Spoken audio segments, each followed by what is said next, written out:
Hey, everybody, welcome to the Santita Jackson Show here on AM 950 Radio, the voice of progressive Minnesota.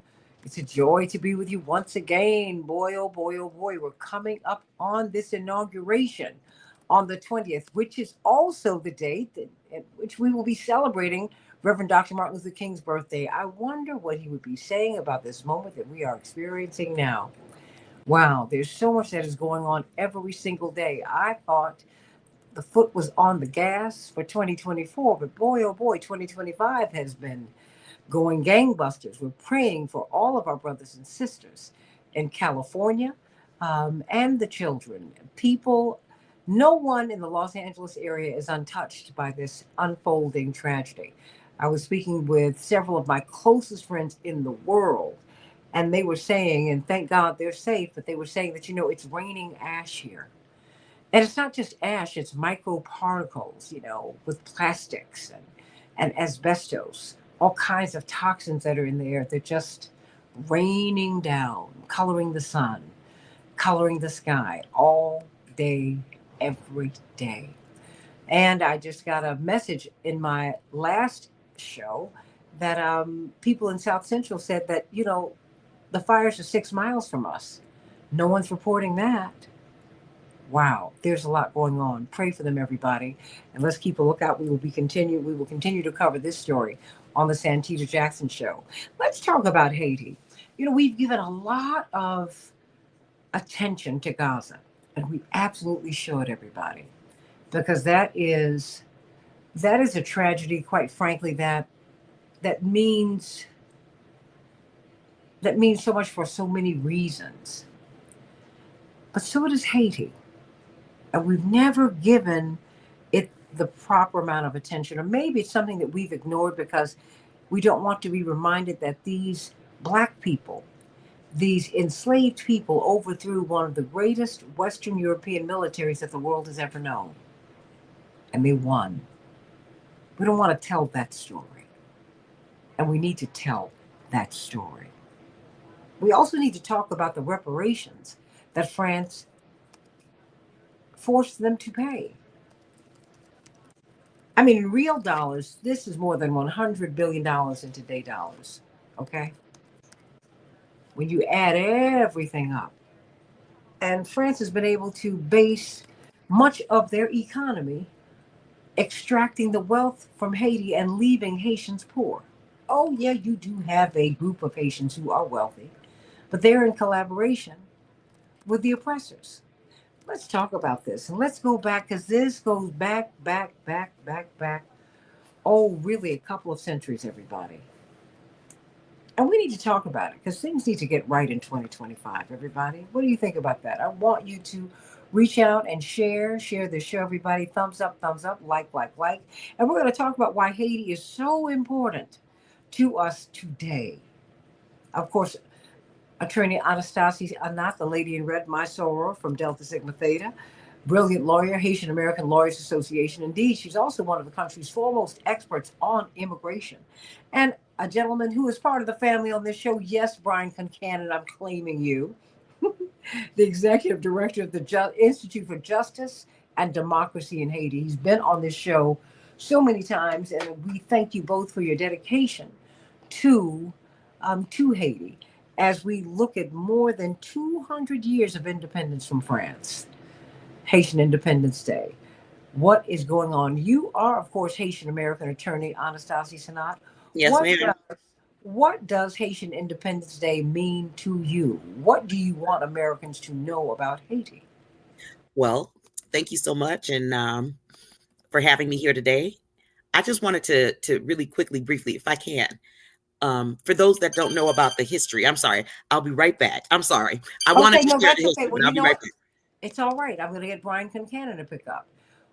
Talk to me. I mean, when I spoke with you a little bit earlier, you said, we need to look at Thomas Jefferson in 1801.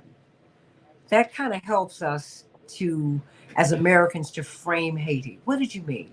Yeah, that's a great place to start. But before I talk about that, I'd just like to say I'm honored to be claimed as part of the family and to be part of the family. You I'm really are. happy to be back with you and excited about another deep and wonderful discussion about the root causes of problems in Haiti.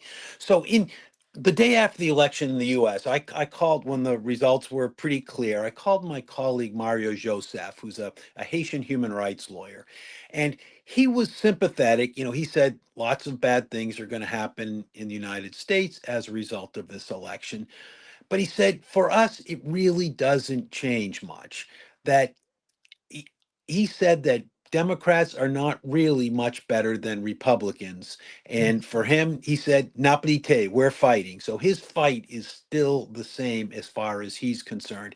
And what he was getting at was really another inauguration. I know lots of us are worried about the inauguration of 2025, but Haitians are still fighting the inauguration of 1801. In 18, in 1801, you had President John Adams, who was president before that, and Adams saw Haiti winning its independence from France and said, hey, that's great. They're just like us. They're fighting for freedom in the Americas from a European monarchy. Adams supported them. Jefferson also thought Haitians could win independence, but to him it wasn't a good thing because they weren't like us in his idea because Haitians were black. And for Jefferson, Black freedom in Haiti was terrifying. He said it would spread to the West Indies, where there were slave plantations all over those islands, and eventually would spread to the United States. That you would have black people in the U.S. declaring that all men, including them, were created equal, and that terrified him because his personal economy was built on slavery, obviously, but also our country, you know, whether in the South, but also in the North, was our prosperity was to a large extent built on slavery, just like France's is. I mean, if you go to Paris and you look around at the beautiful buildings, most of those buildings came when when Haiti was giving France most of its riches. And in fact, at the time of U.S. independence, Haiti was actually more valuable to France than the whole 13 colonies were to the United States. Say that one more time, please. So at the time of US independence, the money that France got from Haiti, or the GDP, the gross domestic product of Haiti, was higher than the gross domestic product of the 13 original American colonies. Wow. Yeah, it's So staggering. would it be fair to say, as you continue, that much of the wealth of France is built on the backs of Haiti and Haitians?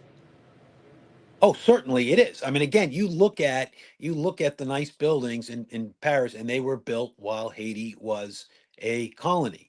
And then even some afterwards were built because, you know, as you mentioned, Haiti had to pay this restitution debt. So France made sure that Haiti kept paying for another 100 years, even after winning their independence with a military victory. For 100 years plus. Yep, it was from 1825 to, you know, about, I think it was about 1940s, how most That's of the right. That's right. calculations say. But you know, it seems that Haiti, before we pivot back to you, Attorney Anastasia Sinat, Brian Concanon, Haiti has paid, I would say, a spiritual and psychic price for being black people who beat back this white Western power. And it seems to me that France has been bent, and really the Western world has been bent on making an example of them so that we would not see this happen again. And it's not unique to Haiti, Attorney Anastasia, it's not, because every time, you know, we've seen this with black leadership in this country, progressive leadership who would move us forward. If they were not killed, you know, because quite honestly, after Dr. King was killed, it has been said that the decision was made not to have another martyr. But what they do is they tar and feather you, they assassinate your character and cast aspersion upon you. I can go on YouTube and see all kinds of awful things about my father down through the years. And I saw Judge Joe Brown make some commentary. He said, well, you know, they've said things about Jesse because they saw him as a threat. And he's not the only one. I mean, the FBI was, it's been established they killed Fred Hampton. I mean, so this is what happens, Brian Concanon. And I'm just wondering, I when my father got the Legion of Honor award from France, I guess it was in 2021. President Macron kept asking him, "What would you? Is there anything I could do for you?" And my father kept saying, "You can make things right with Haiti." And he, he looked like what he said, "Make things right with Haiti." He said, "That's what you want." He said, "That's all I want. That's Yeah. it. Just make it right." He said, "You must make things right with Haiti." And he ended up staying with us through the whole ceremony, and his staff and even the staff who worked there said that he had never done that before, that it was highly unusual, that in fact he had never done that. And they said, he said, he really has a heart for the poor, because he then said all he wanted from me was for us to make things right with Haiti. And you could see that he was genuinely confounded. I think he was shocked. And I mean, Brian can help me with that, because I don't know how but slave masters were given reparations in the United States. Oh, please forgive me. I'm forgetting myself. But what you got to help me to understand the mindset where France felt that Haiti needed to restore them, pay them reparations. Help me with that. Yeah, I mean, the real thing was France needed Haiti to stay down. They could not accept Haiti as a model of Black liberation. We're taught to think of Haiti as this really weak country, that it's, people who are somehow destined to be poor, it's all corrupt or they're lazy, things like that. And that is one of the biggest con jobs in the history of Mm-hmm. of the last millennium, because this is a country, Haitians beat Napoleon, the most powerful middle military leader of his time. They beat him at his height, and they were controlling this country that was basically running France's economy. And then how all of a sudden did they become weak? They became weak because we, meaning the United States, but also France, Spain, the United Kingdom, Portugal, all of which built their power on slavery. They could not accept Haiti as a challenge to the white supremacism that made their lives comfortable. And Haitians can give you a year by year litany of how that policy has continued. It's still continuing today. One of the more remarkable instances of that was in 2004. Haiti's president made a claim for restitution of the debt. He had not yet filed it, but they went through. They got a team of lawyers. We helped out with that. They drafted a very compelling argument as to why France owed Haiti that money. And they weren't asking for the whole 100 billion plus. They were only asking for 22 billion at that time.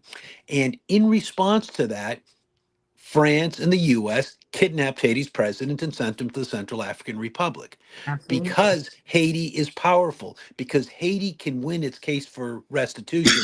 If it does, that's going to open up the doors for reparations for all people, descendants of everybody harmed by slavery. That's a big deal. And that is almost as big a deal as Haiti becoming a free country in 1804 in a world run by slaveocracies. Haiti has always had this transformative power. And so the United States, Britain, France, and Spain have always done whatever they could to keep Haiti down. Hmm. Attorney Sanat, and Patricia, I hear you. What did you say? I lost you quoting Judge Joe Brown. Let me just say this to you, uh, Patricia. I have I have had to grow up with people who were hostile to my father, and I'm not saying that Judge Joe Brown is one of those persons, but I read and listen to all kinds of things because I've had to do that. And so, and also when people mention him, I stop because I want to hear what they're saying.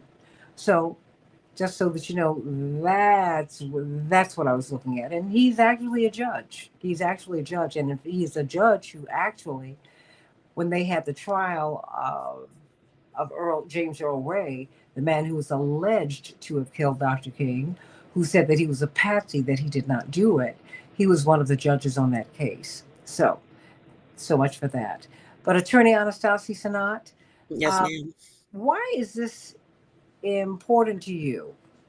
Well, being a child of immigrants from Haiti, my ancestral lineage comes from that. And so the spirit that I was fueled with, the soul, my spirit, everything comes from being a descendant of that community, of that spirit that Brian has just so eloquently recapped. And I appreciate you for being able to do that so eloquently.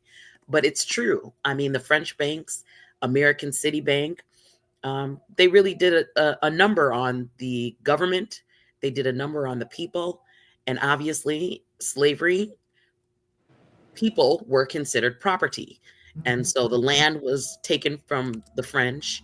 The land also included really what expanded into what we now consider the United States through the Louisiana Purchase. And so that kind of crippling effect ended up freeing slaves through Cuba, Brazil, Mexico, all over the world. I mean, things changed because of this independence. And so to be a part of that legacy, to be a part of that history, it gives me so much joy and so much pride. In fact, so January 1st is when we celebrate our Independence Day. One of the things that we have is called Freedom Soup, right? Soup Jumu is the name of it. In Freedom Soup, basically, it's like a pumpkin squash. It's a special kind of squash that you find in Haiti. It's got potatoes and various vegetables, some spaghetti, and sometimes people use beef or chicken. But this was food that the slave masters did not want the Haitians to eat, the Haitian slaves to eat. So what they did after they had cut the heads off the slave masters and burned the houses and property down of the slave masters, they got together and they had freedom soup, right? So here in Chicago, in fact, yesterday, I believe Rainbow Push had an event as well, celebrating not only independence, but also marking the anniversary of today, which is the anniversary of the earthquake from 2010. But the Haitian American Coalition, that's what they served. They served. So anybody here in Chicago, you can look at NBC, ABC. There's news reports on how we were serving freedom soup to everybody in the community in Englewood so that they can understand what it's like to be a part of a group of people that when we are collectively building our energies and we are uniting our strength, which is actually the French words that are on the bottom, the motto of Haiti on their flag, L'union fait la force. When you are collecting your strength and uniting your strength, how much more you can accomplish. And so one of the things that we're trying to do here in the United States, which is something that, as Brian already mentioned, that the presidents of Haiti have already started, in which one president, I believe, conspiracy theories out there, that he died because he was trying to get reparations, is the fact that Haiti No. Hold on, stop. That's the conspiracy that Jovenel Moise was targeted because he wanted reparations from France, United States, and Spain. What I'm saying to you is, to me, it's not a conspiracy. Uh-oh. We have, when you look at the FOIA documents that are released, we have engaged in all manner of misdeeds, and we have been implicated. You just can't find the evidence. I mean, because that's what we know. I've been to Cuba. And in 1978, I went to the assassination museum that they have in Havana. Because even then, Castro was showing you how many ways the intelligence services tried to kill him. Our intelligence services. These are not conspiracy theories. That is a term from the CIA. So that they started it so you would not ask questions of the Warren Commission, which no one believed. Well, I only said conspiracy, not to upset or offend anyone. I just wanted to make sure that since these evidence and these facts have not been proven yet, maybe I should say allegedly, as an attorney. We can say that, but all I can say is that Patrice Lumumba, everyone knows you cannot definitively prove who killed him, but we know who did. We know. Yeah, the Colombian mercenaries, how did they get there? How did the Haitian citizens that didn't have guns all of a sudden have guns? They don't make or manufacture guns in Haiti. How all of a sudden do all these gang members have guns? There hasn't been a president there for 4 years now, and or almost 4 years, because July is coming up. July 2025 is coming up. But how is it that they're able to govern themselves? Because they're a peaceful people. And Brian said it. it is a con job that they're doing on the narrative when it comes to the Haitian people. Mm-hmm. We're not violent. We're not totally corrupt and tumultuous. What we are peaceful people. What we do is we give back, we help others, and we try to build up people. Why would a country or citizens from that country leave Haiti to go all the way to Springfield, Ohio?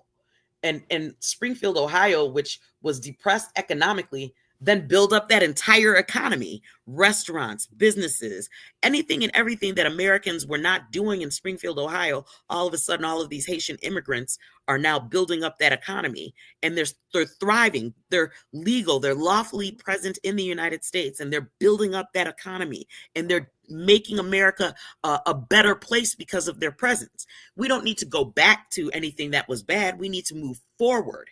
And I think one of the things in moving forward, which is the point that I want to make, is we need to rebuild Haiti. We need to reform some of these trade laws that have existed between Haiti and other countries. We need to restabilize the country. Tourism used to be awesome in Haiti. People used to go to Haiti as if they were taking the Carnival cruise, and going to Labadee.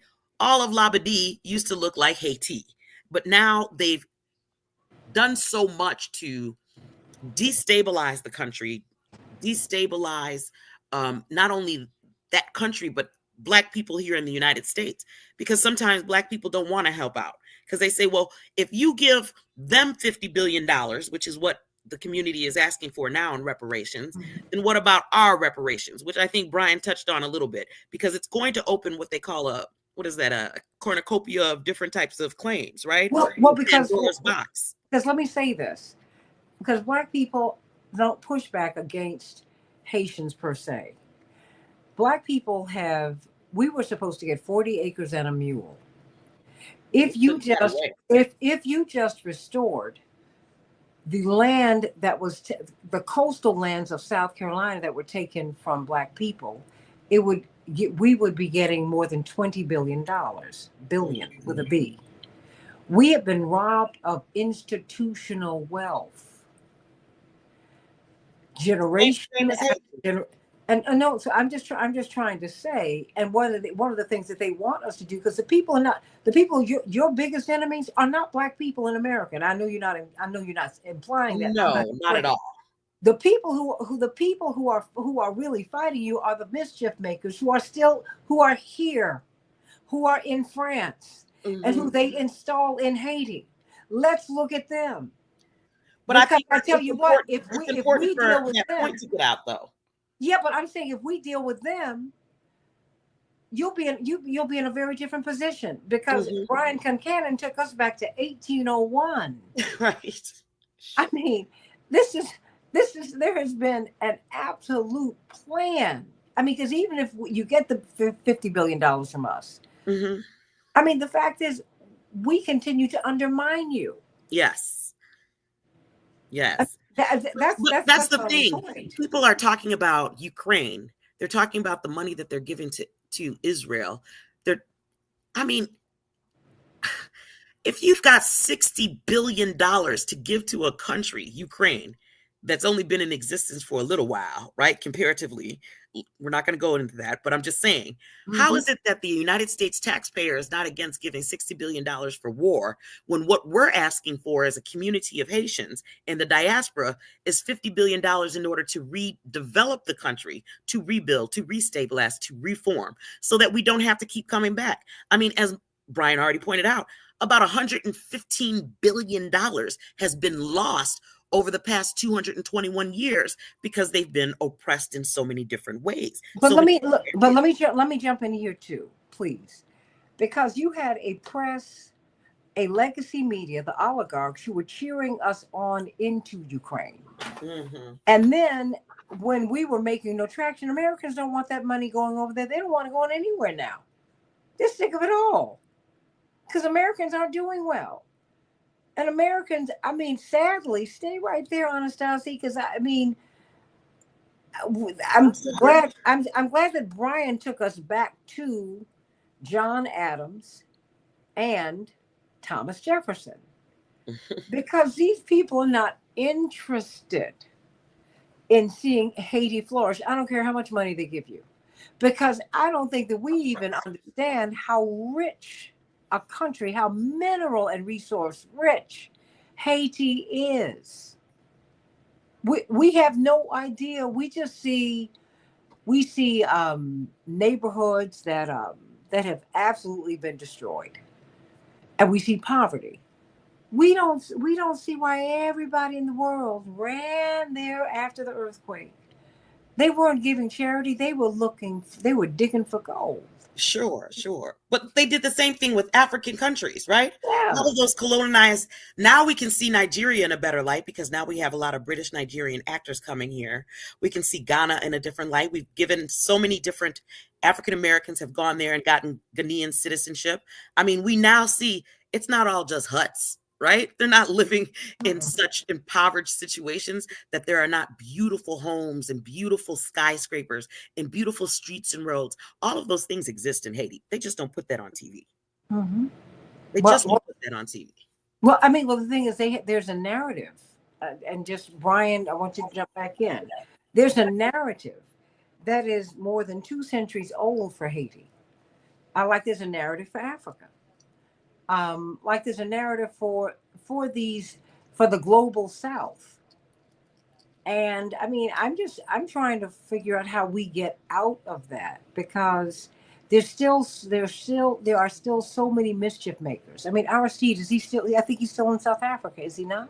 No, he's in Haiti. He's in Haiti now. He's in Haiti. I Oh. mean, the problem with Haiti right now is that, for example, Port-au-Prince is the capital city and the airports are shut down. United Nations people have been saying and kind of talking around it, but haven't done anything in order to stabilize the country. Because in the past, every time they went there, what did they do? They pillaged, they stole, right? They harmed the people. And so the people are now not feeling as confident in the United Nations coming in. Then they said Kenyans are going to come. Kenyans speak English, right?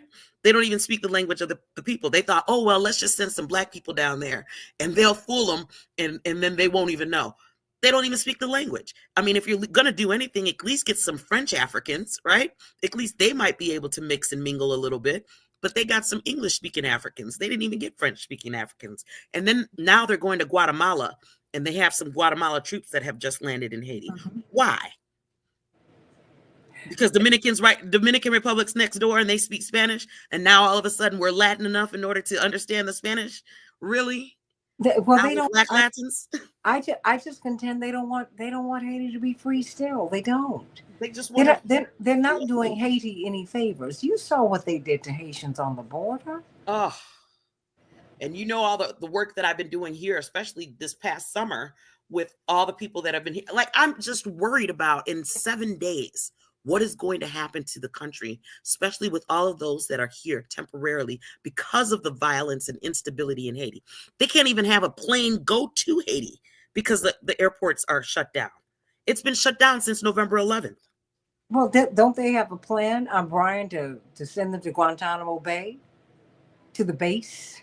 There's been talk about that. I've never actually seen a plan, but they Okay. can send. It's true that the Port-au-Prince airport has been closed now for 2 months to international commercial traffic.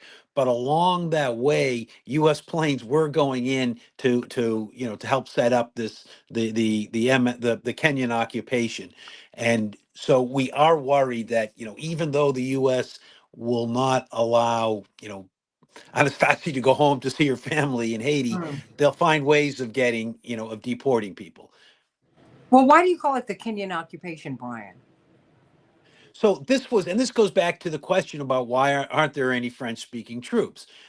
This mission was set up by the PHTK government back in 2022, which was a government that was propped up by the United States. And again, it was propped up as a way of keeping Haitian civil society from pushing for a democratic government. And remember, this is a country that has not had elections since the Obama administration. And the United States has been supporting the process of not having elections and otherwise dismantling democracy and including supporting gangs over the past 12 years. And what happened, the government asked for, because they were worried about political protests, so they asked for this international mission. And the US said, sounds good to us. They tried to get Canada to do it. Canada said no, because this is going to be perceived as an occupation and everybody's going to hate it and it's not going to work. They asked the Caribbean, Haiti's Caribbean neighbors, most of whom speak English, but a lot of them speak Creole, which, so you can, in a lot of the English-speaking countries, they also speak Creole, so they can communicate. The Caribbean countries said the same thing. Brazil said the same thing. They went to West Africa, asked French-speaking countries. They said the same thing. They said, this is going to be perceived as an occupation. We're not going to do it. They finally went to Kenya, which did not previously have diplomatic relations with Haiti, no kind of cultural relationship. And they did it because it was part of a bigger package where the US is opening military bases in Kenya, giving the Kenyan government hundreds of millions of dollars. And as part of it, they promised hundreds of millions of dollars to come police Haiti. I mean, so I mean, what has this? How are things working out with the Kenyans in Haiti? Has it been a bad idea? Has it been a disaster? I mean, because if it's an occupation, whose side are the Kenyans on? Brian, Anastasi? I mean, Well, they're definitely not on the side of the Haitian people. They're getting paid from the other countries. So they're on the side of themselves as far as it comes to that. But there was a question that I saw that one of your viewers posted on about the Dominicans? about the Dominican Republic and whether or not they'd be willing and able to help Haiti. And Solomon Harris just right. the question said, what role could the Dominican Republic play in helping Haiti? I mean, there's tons of things that they could do, but they won't do. First of all, why is it that Haiti and the Dominican Republic don't get along? It goes way back to independence, right? Haiti was all one country. There was no Dominican Republic. Mm-hmm. It was all one country at the time of independence. However, through the influence of the Spanish, the Haitians on that side decided they wanted to form their own country, their own union. And so they divided the island, right? And they, quote unquote, acquired their freedom from Haiti in February 1844. And so they sometimes celebrate that as their Independence Day as opposed to January 1st. But the truth is, what really further declined the relationship between Haitians and Dominican Republic's people has been the Parsley Massacre. Now, that occurred in 1937. My father was born, and a lot of those people, believe it or not, I know a lot of people don't believe it, but a lot of those people have lived through that entire experience. They lived well into their hundreds, and they taught that to their kids, their grandkids, their great-grandkids. And so that animosity of the Parsley Massacre, in which the president at the time, obviously of Haitian descent, he ordered the troops from the Dominican Republic in order to massacre maybe 60% of the Haitian population that was coming over to the Dominican Republic to work the plantation fields. So by doing that, the Dominican army created a divide on that island. So when people are thinking, what can Dominican Republic do? They're not doing anything. They've changed their constitution in order to make sure that anyone who's born on the soil of Dominican Republic, whether or not they can get their citizenship. And the answer is no. Like here in the United States, if you're born on the land, right? That's the soil, the land. You can become a United States citizen. That's called birthright citizenship. So they've removed that from the Dominican Republic because there were too many Haitians that were there working and doing labor, and they didn't want any of their kids to be considered Dominicans. And so what they did is they changed the constitution. They also enforced deportation. When the violence was occurring, they closed all of their borders. We have a wall here in the United States. They have a wall over there. Their wall actually is covering all of the major roads. And so people couldn't get in, people couldn't get out. So Dominican Republic is not trying to help. They want to keep the businesses from the international community, which is their tourism, which is their livelihood with cocoa plantations, coffee plantations, sugar plantations. They want to keep that, and they don't want to share anything with the other third of the island, which is Haiti. So Dominican Republic could do things, but they're not going to do things. They could send their army, but they're not going to. They could share the wealth, but they're not going to. So every time someone thinks about the Dominican Republic, it's probably a good idea just not to, right? The most that they're willing to do is to let which is what happened in some of these cases, let people fly in order to cross the border to go into Haiti to stabilize Haiti in their own way, because that's how the Colombian mercenaries got in. They didn't come in directly into Haiti. They flew into the Dominican Republic and then traveled their way into Haiti from the Dominican Republic. So if help means they're going to destabilize Haiti, then we don't need it. If they're not trying to help us reform, they're not trying to help us rebuild. They weren't even trying to help us with the canal. They weren't trying to do any of those things. So Dominican Republic, I mean, people still visit there. And I have friends that constantly call me, well, I'm going close to Haiti. I'm going to the Dominican Republic. I'm going to Punta Cana. Don't call me. Don't tell me those things, right?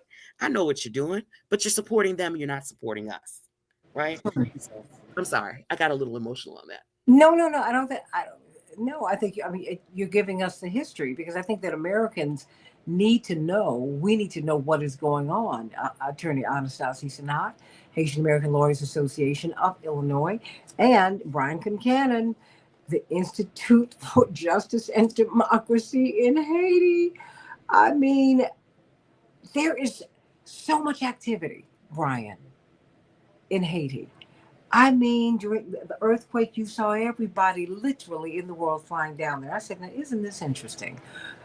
And I have to tell you, coming out of the civil rights movement, it makes me ask a lot of questions, Brian and Anastasia. My question is, because I've lived through the looking glass, okay? And I've seen a lot of things, and it makes me ask a lot of questions or make a lot of presumptions, because I'm clear that there are no free lunches. And I know how empire behaves, Brian. And so I'm trying to find out, when I look at the vast resource, most people don't realize how rich Haiti is, number one, Brian. And America does not do anything. Well, I mean, even Greenland has vast mineral resources. We don't do anything. What did they say? Operation Iraqi Liberation was oil. My father used to call it oil. Just that's all you have to remember. That's how you remember that. I said, "Oh yeah, that's good." He said, "Yeah." He said they're a little slick, but he said you better be quick. So you tell me. I mean, how rich is Haiti just in terms of its natural resources? Because we are under the impression, or I think to me the misimpression, that it's just this poor country that just needs charity from us. I'm like, no, we need to stop interfering with them. Yeah, that's a great question. So, I'll start with what Anastasia talked about Haiti being a really beautiful place. I lived there for 9 years. I had the privilege of traveling around the country, sometimes for work, sometimes just to visit places, and it's just an absolutely stunningly beautiful place with such very nice people. At one time, its agricultural land was what powered the French Empire. I mean, I think that agricultural technology has changed enough that I'm not sure it's ever going to recover that. But it's got wonderful. It's got fertile terrain. It's got wonderful weather. You can grow almost anything you want in Haiti. But I think, and there's talk about mineral resources. I think, to me, that the mineral resources, I mean, there are some. I don't think that they are right now enough to really be the main cause in the current policy in Haiti. I mean, Haiti's had like mining, and the mining people did then to Haiti what they do elsewhere, where they take most of the money and pay off some officials so that the country doesn't get its fair share. That type of thing has always been it. But I think Haiti's problem, Haiti's wealth is really in its people. And that is the problem of us in the United States, that you have people who are never going to give up. I mean, first of all, they beat Napoleon at his prime, and they've never stopped resisting. And that is our problem with Haiti. Frederick Douglass gave the speech to the World's Fair in Chicago in 1893. And he summed up Haiti's policy as being, we have not forgiven Haitians for being black, and we have not forgiven the Almighty for making them black. And he talked about, as Anastasia said, how Haitians. He said, we in the United States, as well as people in Cuba and Africa and throughout the Caribbean, we owe our freedom to Haiti. And also, as Anastasia mentioned, at that time, half of the continental U.S. got to the U.S. because Napoleon had to sell the Louisiana Purchase to us because he had lost in Haiti. So Haiti's, its people have been able to just do amazing things, and we're worried in the U.S. We meaning the power structures in the U.S. are worried that it's going to continue to do amazing things, advance the cause for reparations, advance the cause for a more just economic order, ask hard questions at the United Nations as to why some countries are poor and some are wealthy, why some communities in rich countries like the U.S. are poor when so many others are wealthy. Those are the types of questions that Haitians are going to keep asking, and the power structures don't want them to do it. In fact, we're not asking anymore, Brian. We are not asking why. We're asking, give us the money, give us the money, give us the money. Because, we know that there are about $20 billion of gold deposits in the northern part of Haiti. We know there's copper in the northern country of Haiti, right? The bauxite they used to mine, they stopped it in 1983, but we know that it's there. We know there's 159 billion cubic feet of natural gas in Haiti. As far as the oil reserves, it's estimated to be around 142 million barrels of oil. And of course, we have other minerals, calcium, marble, things like that. But the main thing beyond the resources that Santita, you were mentioning, the main thing I think that Haiti really wants is to develop. And we've been precluded from being able to develop. And that is the problem.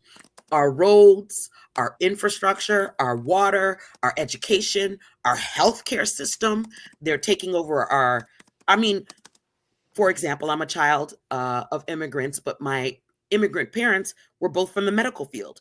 Dad was the doctor, former doctor of Mayor Harold Washington. And then my mom, former registered nurse at Cook County Hospital. There were so many people that were recruited from Haiti because the University of Haiti, their medical school was top. It was elite. And so they needed Black doctors and Black nurses to come into United States in order to help the Black citizens here. And that's how so many of them got here. But then what have they done? Now that we've what we call brain dumped, right? The community, not allowing us to go back. That's what Papa Doc didn't want. Papa Doc, the reason why they called Duvalier, who was right. Jean-Claude Duvalier was the first dictator, is what they call him, right? Papa Doc, they called him that because he was a doctor. And he knew that if he let all of these physicians leave Haiti, all of the nurses and all the medical professionals leave Haiti, they wouldn't come back. And they didn't, right? And now they can't, right? And now they're aging out. But what's happened to the country now? We can't get good ambulance service. We can't get good, healthcare professionals there. We don't have a lot of different things that are considered normal in so many other countries because we are being kept from these resources that are outside of our abilities. We can't even manufacture the gauze, right? We're doing a couple of different computer chips, but beyond that, what are we doing? Are we still doing our baseballs? Are we still doing the American baseballs? What are we doing to the economy? Why are we going, as far as the United States citizen, now I got my American hat on. As an American citizen, why are we going to China when we could do all of this right here in Haiti? Well, but see, and that's my point, Anastasia and Brian. See, Dr. Julian Malveaux, the brilliant economist, we were in Detroit for a Rainbow Push Automotive Conference. And she said, I look at Detroit, and Detroit hasn't collapsed. It's been collapsed. There's a difference. You collapse on your own, under your own weight. But there is a systemic and systematic dismantling of Haiti. Just like, when you find out that Tulsa, Brian Concannon, the first time an American city was bombed, white citizens of Tulsa did that, dropped the bombs on the Black citizens of Tulsa. That community didn't come apart. They were blown apart. Same with Rosewood. Mm-hmm. And Greenwood. Mm-hmm. I mean, you keep on going. And that's why I'm saying, in Central Park in New York, wasn't that a Black free town before they became Central Park? Absolutely. Seville. But it's just all, you have that. We had 19 million acres of land in the 1900s. We have less than 1.9 million acres of land today. It's been we have been gutted. So I mean, Brian, just moving forward, we have less than 10 minutes here. I mean, what do we do? What is the plan as you see it? Because there is much to do, and I don't think we should wait 4 more years to maybe get someone in office. There's a lot of work we need to do right now. I completely agree, and I'll actually repeat what Anastasia said. L'union fait la force. Once again, the Haitians have given us the prescription of what we should do. In unity, there is force. And as you've mentioned, Santita, there's mischief makers that have always been trying to separate people in order to divide people in order to conquer them, and that happens within communities in the United States. It happens between different countries, and that's part of what, getting Kenya into to colonize Haiti is part of that. And what we need to do is to avoid what you call the mischief makers, to not listen to them, and to think about what people have in common and who the real oppressor is, and unite against them. Hmm. I mean, so you have talked about the reparations, the $50 billion um, that you are seeking from the United States. I mean, and to me, it's not aid and assistance. To me, it's recompense, because certainly we have been guilty of all manner of mischief. I mean, it was heartbreaking, and quite frankly, it angered me to see the United States see, and that's what I mean, Anastasia. We're the ones who disrupted President Aristide, Mm-hmm. even Yes. though the people wanted him. I mean, are you serious? Yeah, I they mean, took him out and then brought him back. Yes. well, we demanded that he go back, but and even when Maxine Waters, and they never forgave her, because remember, she went down along with Dr. Joan Brown Campbell and others to go get him before they killed him, because that's what they were trying to do in Haiti. She said, no, no, no, before you do that, we are going to go get him. When she went down for to look at what was happening with the earthquake, they would not let her land in Haiti. Mm-hmm. She had to go to the Dominican Republic, Brian and Anastasia. That's what my cousins had to do in order to save their mother. Yeah, I mean, but she was found on an encampment where she had broken her leg, and my brother cousins, I call them my brothers, right? But they're my cousins. But my brother cousins, who are military trained, one had to come from Seoul, Korea, to fly into the Dominican Republic. And because of their military training, thank you, United States, they were able to get from the Dominican Republic into Haiti, find their mother, get her on a plane to get her to Fort Lauderdale in order for her to have not one, not two, but 3 different surgeries. She still walks with a limp to this day because of what happened in Haiti. So I do understand that it's very difficult. Well, no. My point is the American-backed forces on the ground in Haiti would not let an American congresswoman land. Right, but this is what I'm saying. These two were born in the United States, and they're Americans, but they let them in because they thought they were Haitians. No. But what I'm saying is they wouldn't let a federally elected official. Right. In whenever they were letting Bono in, huh? How's that possible? But that's why we're trying to establish the Louverture Investment Plan. It's basically a 10-year, $50 billion development plan. Sean Penn, my mistake. Sean Penn. I'm like, well, what? Yeah, but this $50 billion development program is basically aimed, like I said, at rebuilding Haiti.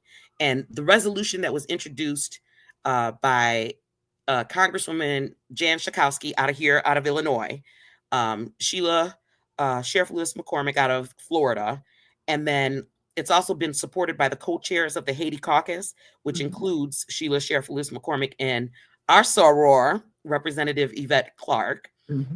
Basically, the resolution just seeks to stabilize Haiti amidst all the political turmoil, the economic instability, the violence, and basically all of these natural disasters. Because, right after the 2010 earthquake, we've had hurricanes. We just keep getting, it feels like Haiti keeps getting hit.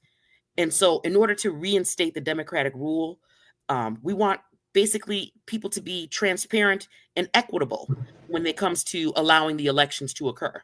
Right? They tried it in 24, but they wouldn't let it occur.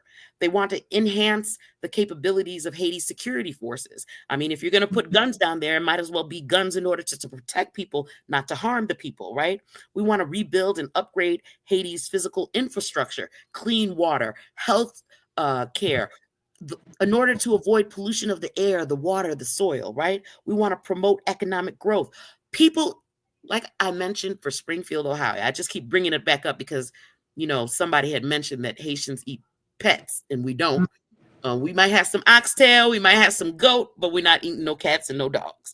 But in order to stimulate economic growth, like the Haitians did for Springfield, by modernizing not only the agriculture, like Brian had mentioned, but also ensuring that there's some food security, because right now there's insecurity in the food, right? And people are going hungry. 600,000 people are internally displaced. And we want to improve access to, as I mentioned earlier, quality health care, education, social services, and just so much more that Haiti really needs.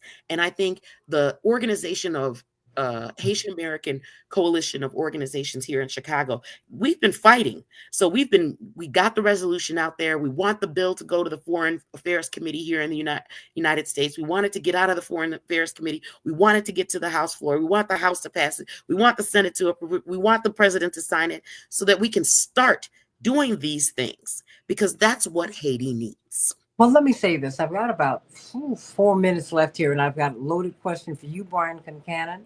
And I want some concluding remarks from you, Anastasia Sanat. I was watching the movie JFK, and everyone wants to know who the shooter was, who assassinated John F. Kennedy and Malcolm. Well, we know who assassinated Malcolm, but Dr. King, all of this. And this mysterious character in the movie, who was really someone who was at the top levels of government, reached out to Jim Garrison's character, who was investigating the JFK assassination, the only person really up to that point to have done so, credibly. And he said, it's not the who, it's the what, the why. Who had an interest in him being taken out? Why was he taken out? And my question for you, Brian, is who has an interest in the destabilization of Haiti? Who has an interest in Haiti not being of all of these bad actors in Haiti? Because you can't tell me that Haitians can free themselves from one of the greatest military powers of the modern world, and they can't govern themselves. That doesn't fly with me. Who has an interest? What interests need Haiti not to be what Haiti's supposed to be? Brian Concannon. We do. And I mean, the United States and also including Western Europe. And to some of it, it's pretty specific. It's, corporations that want an unfair advantage out of some kind of business in Haiti. But it's also everybody living in these countries, because we built our wealth based on white supremacist ideology, including slavery, but also including the continued exploitation of countries populated predominantly by people of color. And this is radio, so I should disclose it. So I'm white. So, obviously the white people have more incentive to keep this system going. But to some extent, it is everybody. And if there was racial justice in the world, if Haiti was allowed to be free, if we did pay reparations, that is going to reduce the average standard of living for the average American, because our standard of living is propped up by exploitation. And so to an extent, it's all of us have some kind of material interest in exploiting Haiti. But we also have, there's also lots of advantages of living in a more peaceful world where people are not exploited and people are not dying. And we need to recognize that interest and make sure that our interest in living in a peaceful world where everybody can live in dignity is what is listened to in places like Washington. Absolutely. I mean, because Haiti is Haiti has everything it needs, but it also has what it doesn't need, who are bad actors, who want to continue to stir up unrest. Hmm. And I don't know, what did I just, and that's what I see. Attorney Anastasi Sanat, Haitian American Lawyers Association of Illinois, brilliant attorney. In 1 minute, close us out. I think it's been an excellent discussion on why we are here today, 221 years later, why Haiti is not poor, it's impoverished, but how we got here. And I think it's important to understand how we can get out of here. As you had mentioned earlier, Santita, Haiti's natural resources could definitely be used as the foundation for its own economic growth, right? I mean, there are obviously some cost and benefits with respect to doing the mining of those natural resources. But the truth is, we are a resilient people. And if we've been able to have no president since 2021 and not a massacre like that which occurred in 1937 by the Dominican Army, that's something of note. I mean, these gangs are talking, but they're not the voice of the people. The voice of the people are the people that you've been hearing from, which are peaceful. In fact, Baby Doc, the son of Jean-Claude Duvalier, who is also named in his honor, he was able to return and die in Haiti, and nobody killed him. Mm-hmm. He literally exploited the country, raped, pillaged, did everything. But He and his Haitians are wife. so peaceful. He and his wife. Yes, him and his wife. But he was allowed to return to die in peace. That's what people should remember. And I hope that today's discussion allows people to know Haitians are not that type of violent people. We will fight and we will win. So don't push us to the floor, but know that we are first a very peaceful people. Well, Michael Brandon said, so the bigger question is, why doesn't America provide intervention for Haiti like Ukraine? I know the answer, bud. Oh, yeah. Because the fact is, we don't want Haiti to be free, and we don't want Ukraine to be free. We want them to be a vassal state of ours so we can rape them too. That's what imperialism does, everybody. So let's get clear on that. And we pass a lot of false narratives about a lot of people so that we can dehumanize them and feel better about overtaking them. But oh my goodness, if you keep on living, you get a chance to feel what you put out. We've been bombing countries into the Stone Age. And now look at what has happened in North Carolina. We have people who are still living in tents and trailer homes that have no heat. Yeah. Look at Los Angeles. It looks like it has been bombed out. Yeah. Think about that. Oh, it's all over the place. So we need to get right, everybody. As they say, I'm a preacher's kid. Attorney Anastasi Sanat and Brian Concannon. They always said, "Get right, church," and that's why I just want America. Let's get right. I don't need to. The Haitians have been painted, and we always paint people as being more violent and less peaceful, less smart, less than they really are. And you know what? That's not true. So I'm not even going through that with people. I'm just telling you what it is that I need. And I know that Haiti has everything that they need. And what they don't need, though, is our interference. Assistance? Yeah, absolutely. We've gotten a lot from Haiti. And we got these doctors here and nurses from Haiti in the 60s. Why? Because they wouldn't let Black folks into the medical schools. Right. We had Meharry, we had Howard. That was about it. We were fighting to get into medical schools. So, it's just, all of this underdeveloped talent that we have in the United States and the world, all because we're on this power grab and a power trip. We're not well served by this, everybody. Brian Concannon, I want to thank you for the wonderful work that you do with the Institute for, oh my goodness, Justice and democracy in Haiti. No. Thank I you. was about to get there, but I was about to say, when I think of you and justice and democracy, because you married those two together. Because you need democracy needs to be partnered with justice, and justice gives way to democracy. And I want to thank you for that work. That's what I stopped because I had to think about that. Because you've also put your life on the line, and you put all of your love that you have for Haiti. You have gone there, and you've gone there to live, and you've come back here to continue to do the work. And we thank you, Brian. We thank you for that. And I mean, whiteness is, don't make it, don't make excuses about being white. Whiteness is not a disease. Because we have tyrants in every color. Now, do we have anti-Black racism? Yes. And do we need to do something about it? Yes, absolutely.